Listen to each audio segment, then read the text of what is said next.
سلام دوستان عزیز. رب شهری و یسری امری واحلل عقدة من لسانی یفقهوا قولی.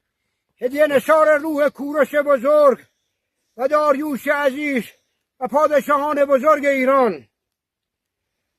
برادرها، خواهرها، هرچه بی‌حجاب‌تر باشید، هرچی مشروبات الکلی بیشتر مصرف کنید، برکت خدا بیشتر میشه.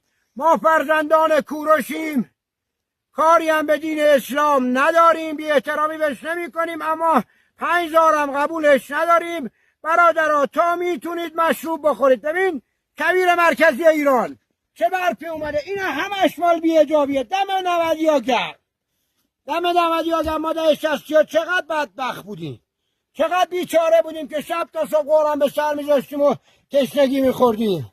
بچه ها بی‌حجابی ها رعایت کنید، تا میتونید بی‌حجاب باشید، هر جوری میتونید اذیت کنید، نه که ظلم به مردم کنید ها. و طرفدار کوروش کبیر باشید و خدای ایران زمین. برادر من نوه عباس کارتی از روستای پران در خدمت شما. دم همه مردم ایران گرم. بگیر اون قلعه خونه عباس کارتی بگیر. بابا جون من، بزرگ روستای پران عباس کارتی، پدر بزرگ من. دوستتون دارم.